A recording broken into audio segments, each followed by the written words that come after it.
Hey, good evening. It is actually 2:10 right now.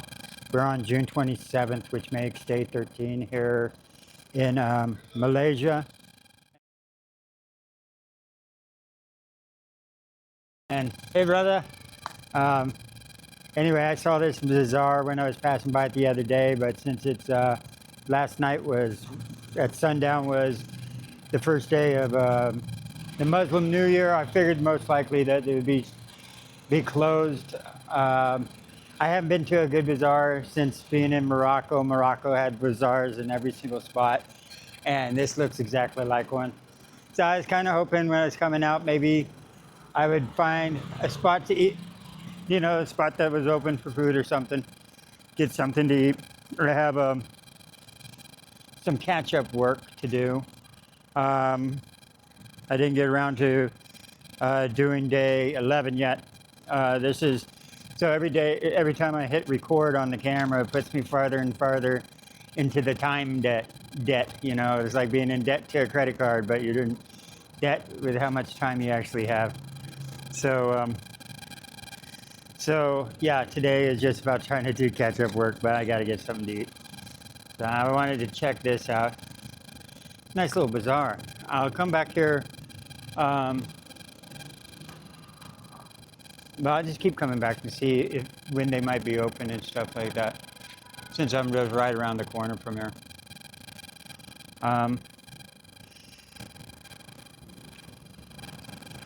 Yeah, not much, Dad. I just wanted to jump on and say, the opening remarks, what I'm doing with my plans are today. They're going to be kind of boring. I just was going over some of the comments and stuff like that. And hey, what's up, brother? And you see, we still got like the barbers open. So, yeah. So everybody's got to make a living. So, anyway, yeah, some of the questions was someone, Jesse from Jesse St. Louis was asking how far, how close I am to actually monetizing the channel. And I realized I haven't actually talked to you guys about that at all. So, I mean, some of you guys might be interested in that. So right now I am actually we're getting very close. So I have no shorts yet. And I think I'm going to start doing shorts for more like advertisement. But for monetizing my channel, I'm at view hours. You need like 4,000 valid public watch hours. And I'm at 3,827. So, and absolutely none for shorts because I just don't have any. So I figured, I was telling him though, even though I have like a 1,200, what do you say, subscribers, I put about 1,000 of those subscribers as ghost subscribers. Those are the ones that I'm not sure YouTube does this, but maybe to promote new channels, to encourage them to keep, putting out videos and stuff, that they might give ghost subscribers, just because I got almost close to 1,000 subscribers within like a 4-day period. 2 days, 600 right off the bat, and then like 300 that grew past that over the next few days. And my viewing count has always been steady around 200 to 250, which is not bad at all, within the first week of uploading. So I consider those actually my loyal community base, subscriber base. And that would make sense. I know a lot of people will just subscribe to a channel and, just never get around to watching the videos and stuff. So I'm not saying these are all like non-human, subscribers, but it's a possibility that they do that, just because I got so many all at once. Now, the YouTube bots, try to just put me in the right viewing ship for that week, that right test group, and I just got all the subscribers, so who knows. So anyway, I'm going to try and improve my channel, get a few more viewerships, but it's better to have a good solid count, of people. Um, so if you guys here, I'm not going to go. Listen, I'm not trying to be cliche and say like and subscribe to my videos, but that does help because if you start sending my videos out to other people, it's going to say, oh, wait a second, why is this person, because like it or not, you are put into a group by YouTube, and when a new video comes out, you fall into a certain category from the videos that you watch and stuff. And if it's all about travel, they'll send you these new channels to this person. Well, that's kind of what happened at me with the beginning, and then I tapered off. I don't think I'm in YouTube jail or anything like that. I just think I think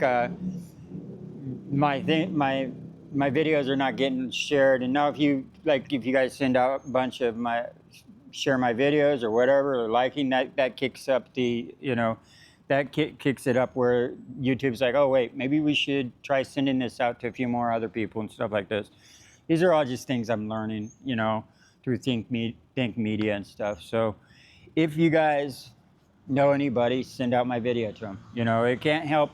I mean, if you think they'll actually like it, I prefer to have someone that, that'd be more loyal, long time, watcher or something like that.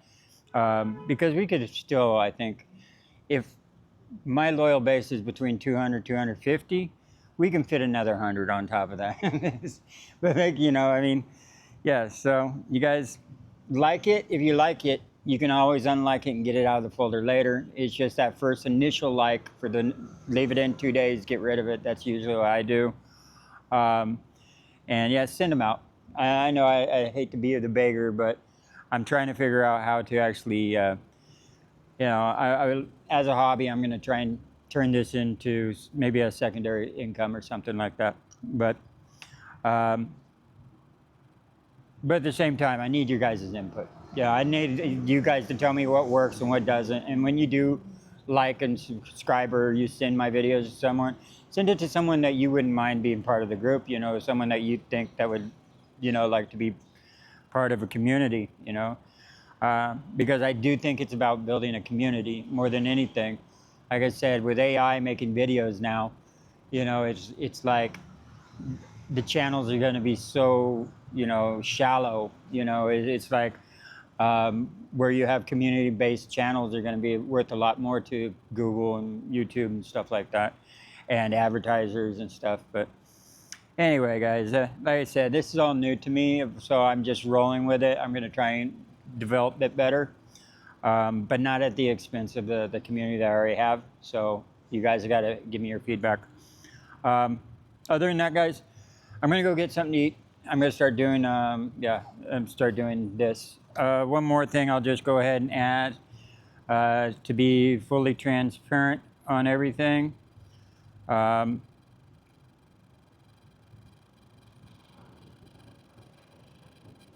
pulling up an app real quick.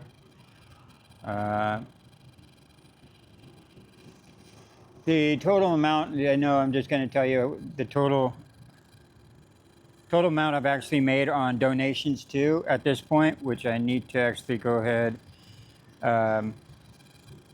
is $204.92. And hang on a second, let me, yeah. So now you guys know.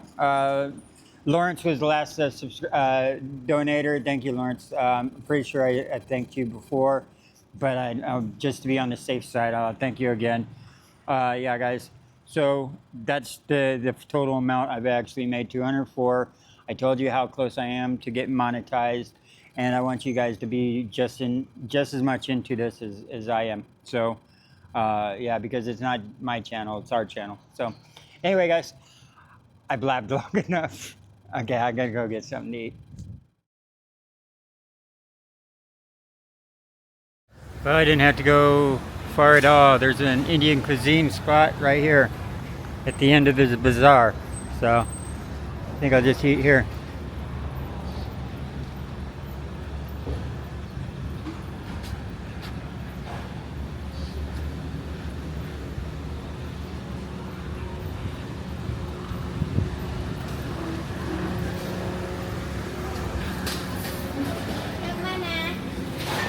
Looks like it's buffet style too.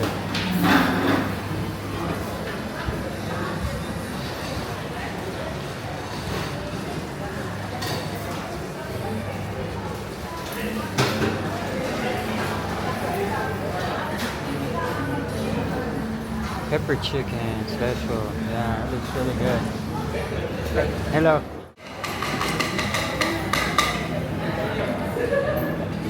That's what I actually just ordered. A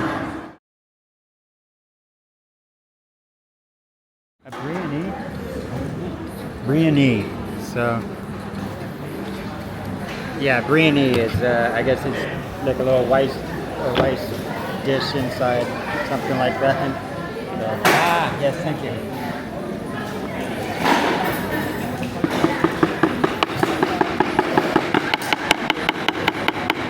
Awesome. Thank you. Here, I'll show you. Okay. And yeah.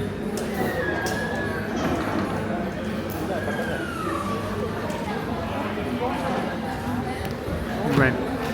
I'm going to dig in, guys. And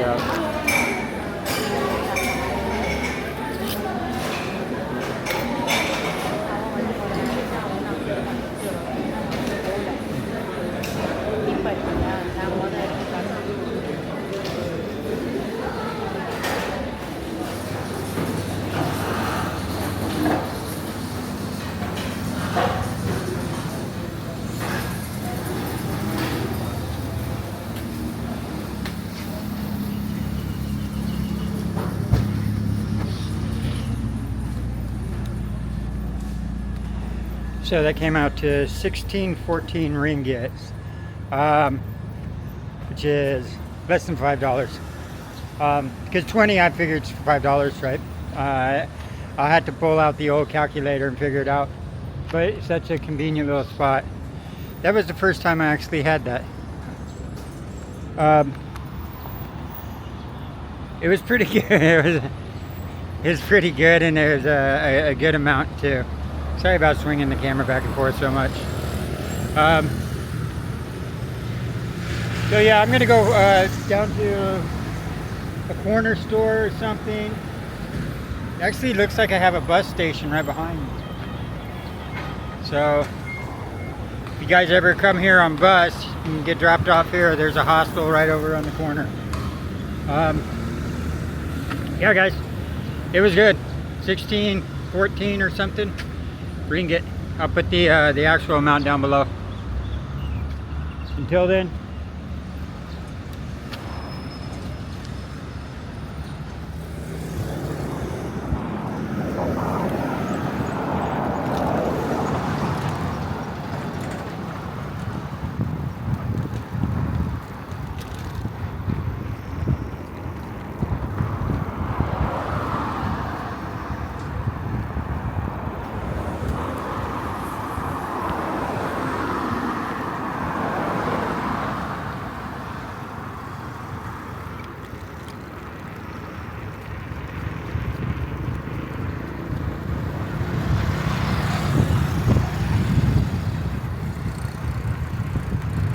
So I'm on the other side of the railroad tracks. I decided to hop over and come out here. I'm heading to a convenience store to get something to drink. And I wanted to check out what it was like on this side of the tracks.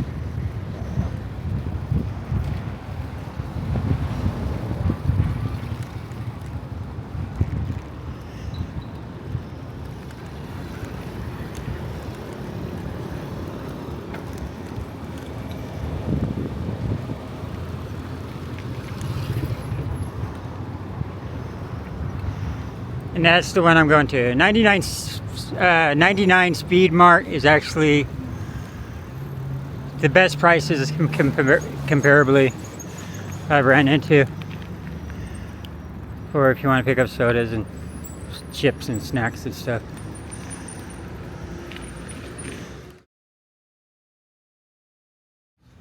But one thing you got to do is bring your own bag.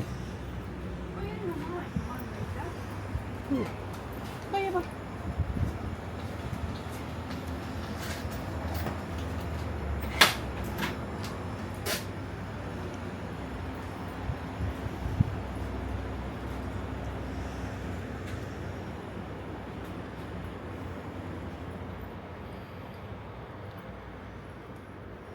Yeah, you see, they got a little bit of everything from top ramen,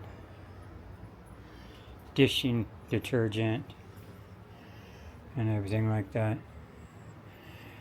Now, do comparative shopping, like they sell monster drinks here everywhere that sells monsters. They're usually 7 ringgit. Here they're like 5 and some change. So they're almost 2 ringgit less than everybody else. Yeah, good selection, cheapest prices, at least that I've ran into, the cheapest store. I'm just gonna pick up some soda. Yeah, you see, this right here is $4.79. The KK Mart, the KK Mart that I was at the other day was 7 something. So yeah, that shows that's like almost about 2.5 ringgit difference. So, and these are super good right here. The milk drinks, grape milk and mango, and $4.95. Anyway, guys. So to do a comparison shopping, this cost me 17 ringgit. So I got a large orange juice, right? A Minute Maid orange juice at that, 4 ringgit. Just like a, what is it, like a Mountain Dew wannabe. That was also 3.25 ringgit at 3 and 25. And then just assortments of like little snack items. This isn't healthy stuff. This is just snack stuff while I'm editing. Candy, some preserved fruit, right? 2 and 20, so 2 ringgit and 20 cents. And I branched out and tried some more of this stuff I've never tried before, which I don't know what Hall Flakes are, but I'm gonna look them up and try them. But this whole bag of stuff with the drinks and everything came out to 17 ringgit, which is like $4.01. I just looked it up, so let's just say $4. You know, I think that's one of the reasons why I decided not to go back to the United States. Is, world travel is always one of those things that, in my mind, people with money did. But honestly, if you don't have money, you can't afford not to world travel. The United States is like by far the most expensive one that I know of. Maybe Italy, maybe Northern Italy at that, and Ireland, until they have a recession. Those are only ones I can think of that are comparable. So like a bag like this would have cost me at least $20 in the United States. So there's a difference between $4 and $20. So honestly, if you are struggling with finances and stuff like that, and you're on, let's say you're on a pension, like Social Security, retired, disability, something like that, you're still able to work a little. They allow you to work for a while, get up enough money that you have a little bit of money in your savings and stuff, and just buy that ticket, get over that water, and then everything instantly will pay you back for the amount that you spend on your ticket, and just start living abroad. Honestly, I know a lot of people do it in Thailand and stuff like this, and they just do border runs and stuff like this, because all the cheaper countries are all kind of situated all together in one location, Southeast Asia. And I can understand why. Actually, from the small pension that I get in every month, I was dwindling it away. And my initial account has 5,000 in it, but as soon as that 5,000 is gone, right, then it starts going into my savings. And I was dwindling that away, and since being in the cheaper, going from Japan over to Thailand and doing Laos, and then doing Vietnam, and then doing Cambodia, and they all vary a little bit in prices, but they all are still the cheaper countries. and even Malaysia. Malaysia's food is fairly really decent priced. The accommodations are a little more expensive than spots like Vietnam and Thailand, but their food's very good. Very reasonable if you go to the food vendors and stuff. And that's what we have a lack of in the United States, is that we don't even get a break on the food. It's unfortunate. And yeah, so if you're homeless in the United States, take that homelessness. Just pick. I mean, you can take it wherever you go. So, and as soon as you get out of the United States, listen, I love the United States. I'm not talking bad about it at all. But there's not much middle class right now. There's people that own property and trying to pay it off by the people that don't own property. So rent is ridiculous because they're trying to pay off their mortgage by charging you the amount of their mortgage plus a little extra so they can pay their own bills off, right? And it gets to one of those things where you're paying $1,000 to $1,500 for a one-bedroom or a studio apartment, every month. And then they do a credit check on you. And if you don't have a job that pays enough, so you have to show that you've been working at a spot for like 3+ years, and that your monthly income is 2 times or 3 times the amount that they're asking for rent, but they're asking for $3,000. They're asking for $1,000 in rent, so you have to be making a minimum of $3,000 a month, and there's not a whole lot of those jobs where you're making that much in the United States, And it's almost easier just to quit your job, get on welfare, and then welfare will help you get a spot to live, and welfare will help you get money and train you and different things like this. And that's why I think a lot of people just didn't come back from COVID. There was no incentive to struggle your ass off and then and always be in debt at the end of the week. So if you're going to be living in poverty, why not work and live in poverty? And I think that was the assumption. That's what the conclusion of a lot of the people in the United States. That's how I started working. They didn't have anybody that wanted to come back. And they said, hey, we know you're homeless. We know you live back in that field back there, but do you still want a job? And I'm like, hell yeah, I want to work. And that was the best thing I ever did, because I wasn't living in there. So I didn't have bills. I just saved my money. So, yeah, guys, if there's anybody out there that, might be living in a tent or something, really consider just a crappy job like I had, and don't fall for the monthly rent game. Just live in a tent, save your money, try and work at least a year. I think that's probably all you need to do to comfortably live probably 3 to 4 years outside of the United States. But same way, if I run out of money, I'll be back working, so. And there's job opportunities outside the United States too. Australia is always hiring, and their minimum income's like $30 an hour. Comparably, I know a lot of foreigners that are going to Australia because work visas are getting very easy to get. But I don't know anything about that, so right now I'm just blowing hot air. Look into it though. I met a lot of people that are all heading towards Australia to go work. So. All right, guys, that's just a ramble. I just want to do a comparison of one of the reasons why it's very beneficial to actually leave. And just, America is always going to be my home state, or my home country, and I love America. But I also love surviving comfortably better. I like that just a little bit more. But don't worry, I miss the trains, and it's only a matter of time before I'm back in the United States, hopping the Freightliners again and traveling around there, but the world first. The world first. All right, guys.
Well, I went down to the KFC just get a potato bowl. I just felt like a loaded potato bowl.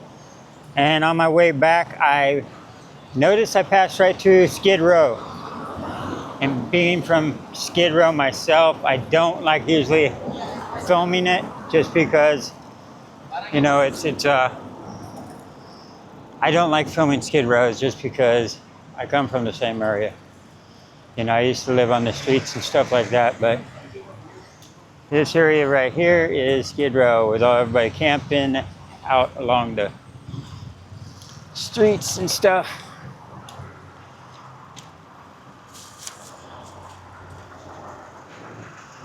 And it just is what it is.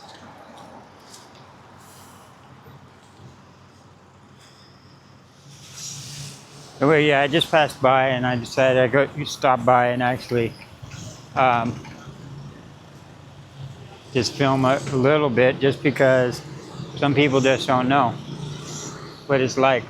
This is how I lived for a while in Phoenix and stuff like this. And sometimes it's just when you're around the cities and stuff, you end up staying in spots like this just because there'll be a spot in the city where the cops leave you alone and everybody starts congregating there.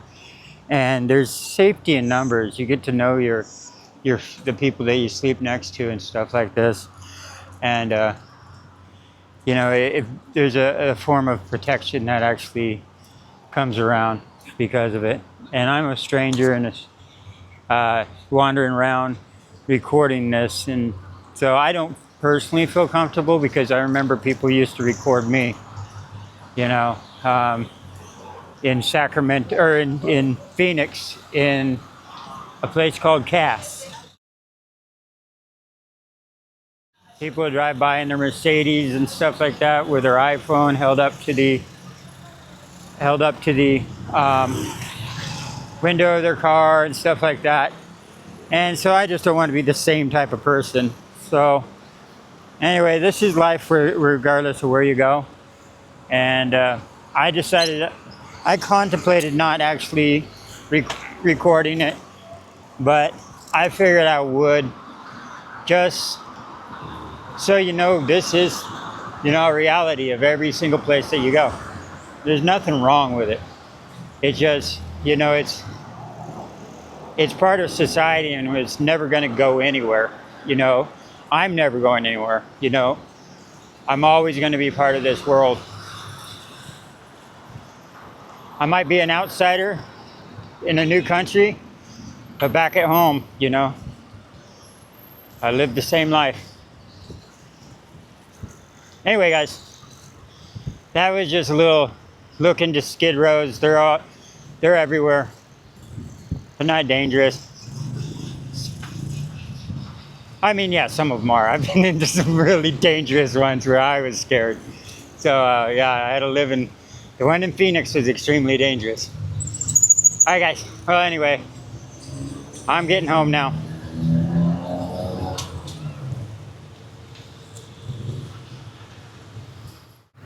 I just ran into this on the way home, and I decided maybe I'll give it a look. This is the People's Park, and it looks actually kind of nice. So I'm gonna park my bike for a second and just go inside. Hey.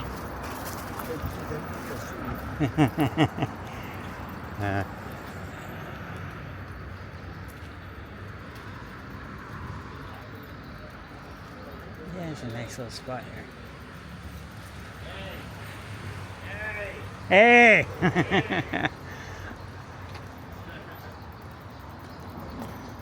Ah.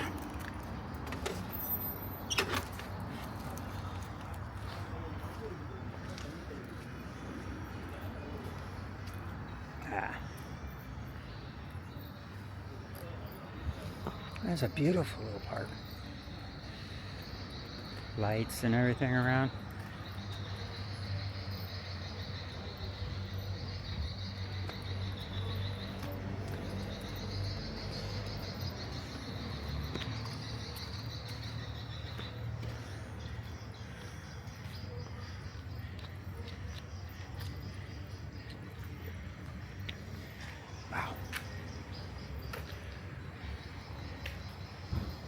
get a shot of this from the outside.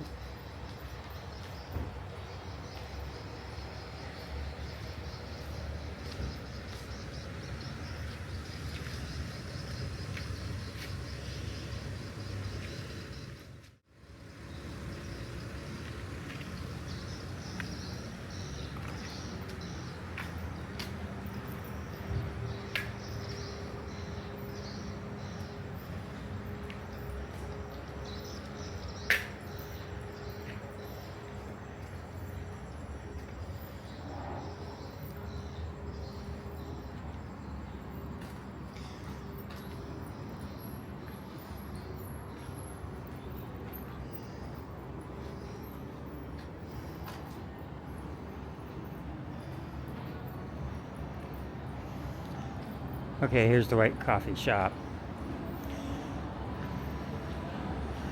Man, they have a beautiful... I just poked my head in real quick, but... Hello, I just poked my head in. No, thank you, but thank you.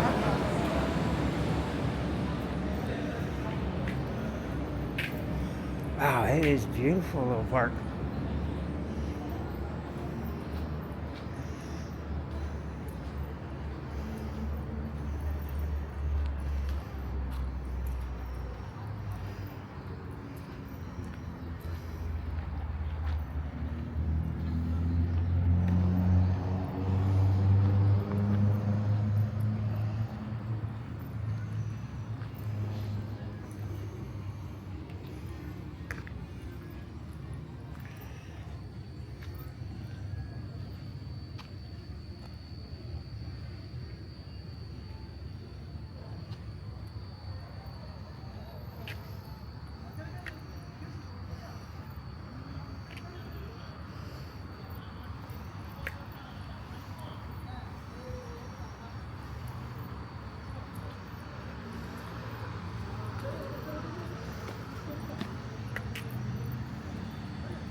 A little spot for the kids.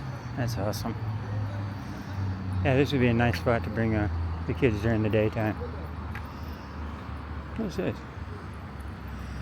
A little dark over here.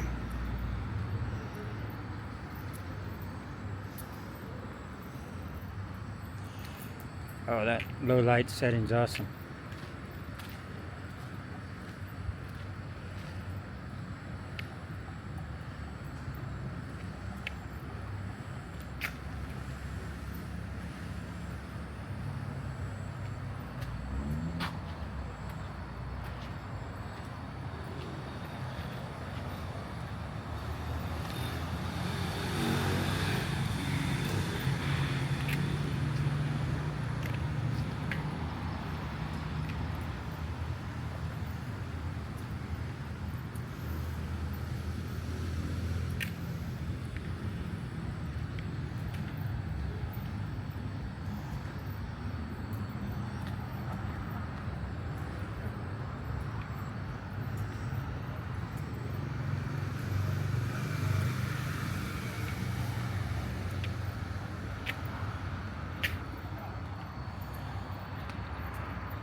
That's it.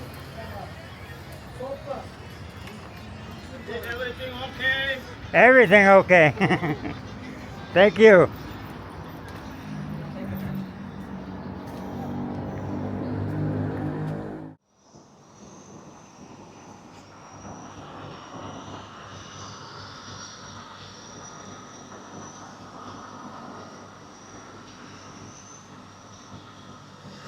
Well, my bike's all put up, locked up, and ready for the night. I decided my video just finished saving the progress, or saving the editing that I did. So this is day 11 that I just finished. So I still got 12 in today. So yeah, it's gonna be a late night for me, but I got to catch up. Yeah, this one was very slow in the process, but I got my food, and it is just turning 9 o'clock right now. So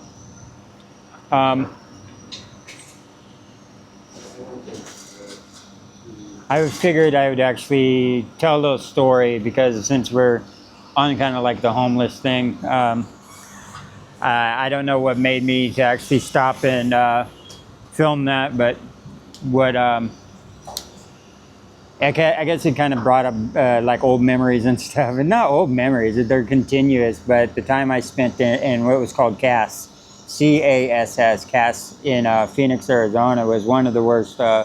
I've mentioned that name before. It was one of the worst um, homeless shelters there was. I mean, there was stabbings and stuff like this all the time, drug use, heavy drug use, stabbings and stuff like this. And it was just like, yeah, at one point, like, the homeless people were, were getting jacked. There was someone they were literally just robbing homeless people all the time, like violent, not just stealing stuff, but violent robberies,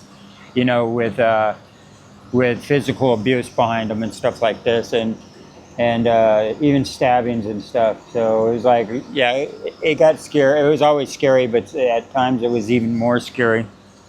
But in Phoenix, this was a weird thing that happened once. In Phoenix, there was like a marathon or something that was going through the town of the city of Phoenix. And if you know where Cass and the homeless shelter is located, it's just barely out on the outskirts of downtown. So it's within like a mile's walk, 11 blocks to actually get to downtown. And yeah, there was some type of event in town, and the homeless were getting really bad anyway, including me, because I was part of the group that was staying down by ASU, Arizona, the Arizona Community College, ASU, down there was having a fight with the city about who actually had ownership of this certain park that was right next to the bus station, right? So it was the bus station, the light rail, and this park. And ASU had some claims to it because they had a small building on it, but they didn't want to pay for the security of it. And the city didn't think it was their responsibility. So a fight ensued between the two, like who's going to actually do the upkeep, who's going to pay for the upkeep of the park, the mowing, the maintenance, the security, all this stuff. And so the city of Phoenix decided, well, we're not going to take care, we're going to be hands off to it altogether, right? So that meant basically the homeless people found out, oh, that means we could sleep there. So, and then you don't have to sleep back at Cass, where it's extremely dangerous and bad. And, it's better to sleep out at the bus station, stops or something, and deal with the cops than actually deal with the other people at the homeless center. So that part got really bad. And I mean, like, bad, lots of homeless people sleeping in it and trash everywhere. And I mean, I stayed in it too, but it got packed. It was like extremely packed. And these kids would come out and literally rob the people that were at the bus stations, right? Sleeping at the bus station, walk around this building that separated the bus station from the park that they were having a dispute over, the ASU/city park, and steal everything over here, and then go through their stuff in this park, and then steal everybody's stuff in this park, and go through their stuff over in the on the other side of the building, in the bus stop. So when you woke up, there were just backpacks with crap littered everywhere. They were just looking for money and drugs. That's all they really wanted, money, drugs. They figure homeless people have both of those. I mean, not a lot of money, but and not a lot of drugs, but they do have them. And anyway, yeah. So the kids were getting really bad about that. Just going out all the time and just robbing every homeless person. And I think it was also probably, the problem gets so bad that the people themselves start, getting into a mob mentality. And they all, start pushing to get back against the homeless, and the police get involved and stuff. But um, so what happened when this marathon or whatever, jogging or whatever is coming through town, they wanted to clean us all up. So they literally, the business owners of the businesses and all their security officers, along with the police, all rounded up all the homeless people. And they had over at the convention center what was called a homeless convention, where they offered free food, luncheons, haircuts, stuff like this. And they put that on at the same time, but it was like, oh no, you don't have a choice. You are going there. And so they rounded up everybody like animals, and it was like they walked down the street, the security officers, the business owners, along with the police officers, and just funneled us all to, and we didn't have a choice. I kind of freaked out because around that time, there was lots of rumors of these, FEMA internment camps and like Walmart processing centers where they were taking the homeless and processing them and throwing them in these FEMA camps way out in the middle of nowhere, and you couldn't get out without permission and stuff like this, and there was a lot of weird stuff. I personally didn't see anybody snatched off the street, but those rumors were going around heavy, and there's weird stuff in Phoenix going on when it came to the homeless. Like, I don't know. I think the problem got so bad that there was vigilante groups that were going against the homeless, and which happens. I've been involved where vigilante groups actually went after me before, and the only thing you can do is leave as far as you can and as quick as you can. Don't pack a bag, just run and keep running until they stop chasing you. But so yeah, this big. So when they were all funneling us, like, no, you all have to go, right? And they were like all funneling us to this convention center.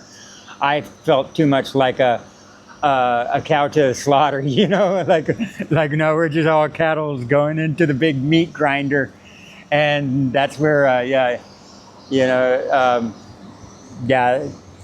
So I split away, and I went to the very, very outskirts of the city, as far as I could get away from the city at the time, and I camped on the outskirts of Phoenix and stuff like that until that was all blown over. But all it was I didn't trust it, but it was just a way for them to get the homeless off the street for the day and clean up this city when all the cameras are on the city, you don't have homeless people hanging around everywhere. But yeah, I freaked out because when they force you to do something, it gets a little scary. Like, you don't have a choice, you're going. I was like, yeah, I do. I can leave Phoenix. So yeah, that was just one of the situations that happened. I remembered the story, so I decided I'd just give you a hobo rambling here. And yeah, but these things happen, it's like, I've had some really bad, weird incidences where, it's like, I've said it in the past, you get about a week's leniency in any town, and then after that, you overstate it. They have a select amount of what they call home bums, people that was born in that town or born in that place and grew up there and has always been homeless there or whatever. Those are the ones that are acceptable. All the new people get about a week leniency, then you got to go, and the cops will either start arresting you all the time, like they did to me in Arcata, California, until you get the hint and leave, or a vigilante group might come after you. And the vigilante groups, I don't think are volunteer always. Sometimes they're paid.